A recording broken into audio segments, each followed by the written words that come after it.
आणि या तळा किंवा कोकण, मी कोकणला सुनील तटकरेंना माहिती आहे किंवा आदित्यलाही आता माहिती आहे, ती मंत्रिमंडळात आहे. आम्ही त्याच्या आधी तटकरे साहेब आम्ही सही काम करायचो.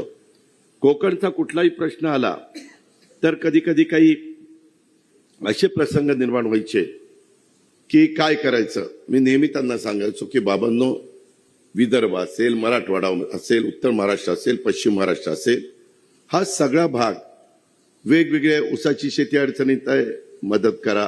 कापूस अडचणीत आहे, मदत करा. सोयाबीन अडचणीत आहे, मदत करा. इतर वेगवेगळ्या प्रकारे संत्र्याच्या बागा अडचणीत आहे, केळीच्या बागा अडचणीत आहे, द्राक्षाच्या बागा अडचणीत आहे, मदत करा. केली पाहिजे. अनेक जण इथं बसलेले शेतकरी आहेत, हे मलाही जाणीव आहे. मी पण शेतकरी आहे, मला पण शेती करायला आवडते. माझी पण शेती उत्तम मी करण्याचा प्रयत्न करतोय.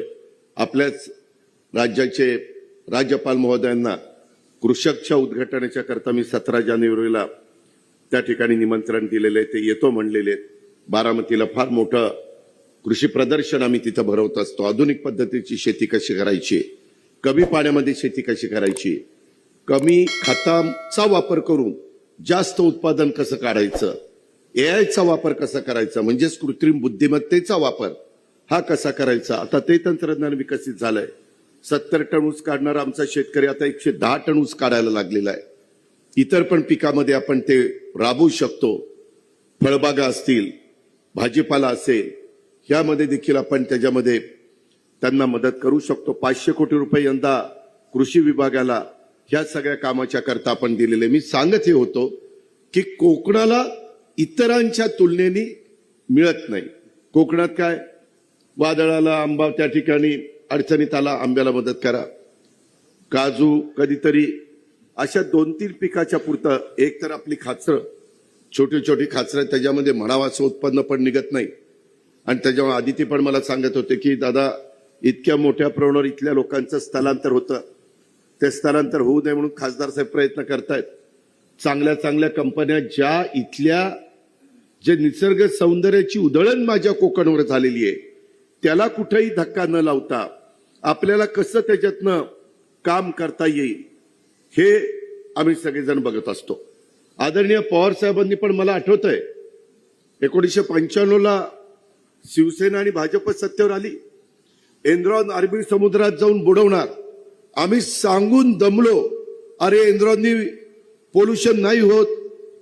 काही म्हणले नाही, आता नारळाच्या बागा जळून जाणार, आंबा आता पिकणारच नाही, आता इथं वाळवंट होणार. अरे राजकारण राजकारणाच्या ठिकाणी करू ना. आज एनरॉनचा प्रकल्प आला, कुठलं काही झालं. उलट आता गॅसची किंमत वाढल्यामुळे त्याच्यातनं तयार होणारी वीज ही थोडीशी, पण तो पूर्णपणे पर्यावरणाला मदत करणारा प्रकल्प आहे. त्याच्यामध्ये देखील एक प्रकल्प त्यावेळेस तटकरेची 10,000 कोटी रुपयाचा आपण आणू पाहत होतो, वीज निर्मितीचा, न्यूक्लिअर पासून त्या ठिकाणी वीज तयार करण्याचा. तोही आणून पाडला. जर तुम्हाला मुंबईला जायचं थांबवायचं असेल तर इथं प्रकल्प आणायला नको का? एक गोष्ट तुमची मान्य आहे, ती आम्हालाही पटते, कारण आम्ही पण महाराष्ट्रातलेच आहोत, की इथल्या निसर्गाला कुठं ठेच लागता कामा नये, तिथं कुठं नवीन समस्या निर्माण होता कामा नये. आणि म्हणून इथं युगपुरुष छत्रपती शिवाजी महाराजांच्या पदस्पर्शाने पावन झालेली ही सगळी भूमी, त्याचा उल्लेख आदितीनं केला, त्याचा उल्लेख तटकरे साहेबांनी केला. निसर्ग सुंदर आणि ऐतिहासिक वारसा लाभलेला हा माझा तळा आणि ह्या तळ्याचा सगळा परिसर आणि इथूनच जवळ असलेला तळागड किल्ला हा मराठा साम्राज्याच्या काळामध्ये टेहळणी आणि संरक्षणाची महत्वाचं एक केंद्र होतं. हे पण आपल्याला विसरता येणार नाही. अशा या सगळ्या गोष्टी इथं निसर्गाने भरभरून दिलेल्या आहेत आणि इतिहासाने देखील ह्याच्यामध्ये चांगल्या प्रकारे त्याच्यात एक काम करून दाखवलेलं आहे. म्हणूनच तशा प्रकारच्या नोंदी हे आपल्याला सगळ्यांना पाहायला त्या ठिकाणी मिळतात. हे पण आपल्याला विसरता कामा नये.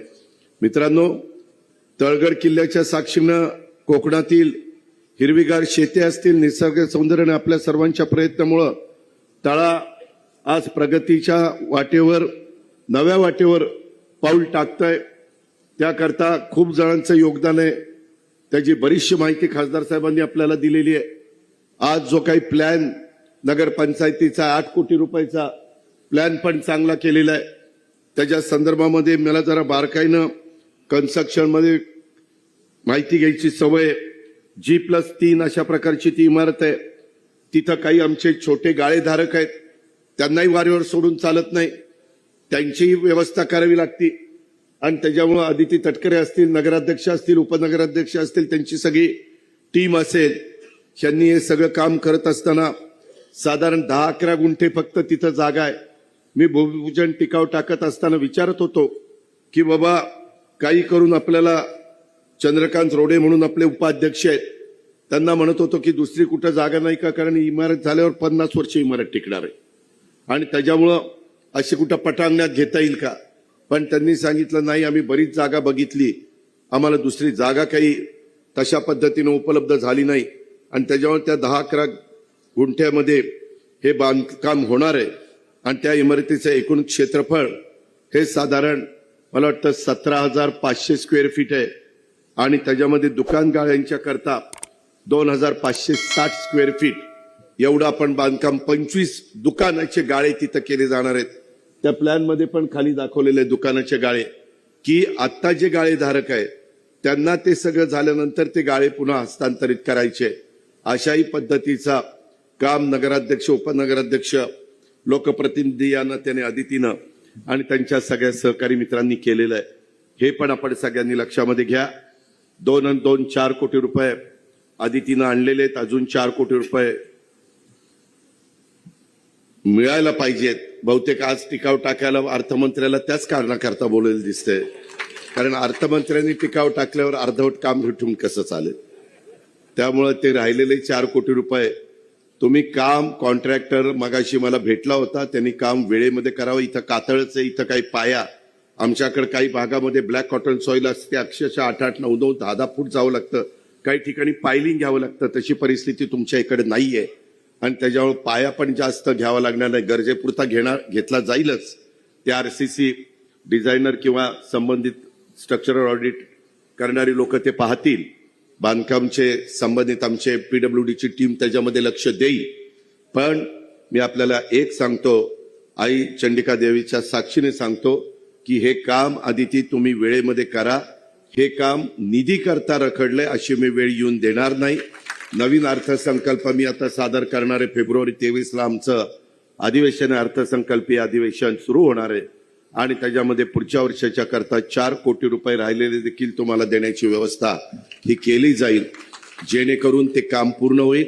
पण ते काम पूर्ण झाल्यानंतर तिथं बसणाऱ्या पदाधिकाऱ्यांनी, तिथं बसणाऱ्या नगरसेवक, नगरसेविकांनी, अधिकाऱ्यांनी, कर्मचाऱ्यांनी आमची तळा नगरपंचायतीच्या भागातनं जर कुठला नागरिक आला तर त्याचं काम एकतर त्याला हेलपाटा लावायला लावू नका. त्याचं योग्य काम असेल तर ताबडतोब ते काम त्या ठिकाणी तुम्ही पूर्ण करून द्या. आमच्या मायमाऊलींना पण तिथं कुठल्याही प्रकारचा त्रास होता कामा नये अशा पद्धतीचा प्लॅन या सगळ्या एकंदरीत इमारतीचं बांधकाम करत असताना यांनी केलेला आहे.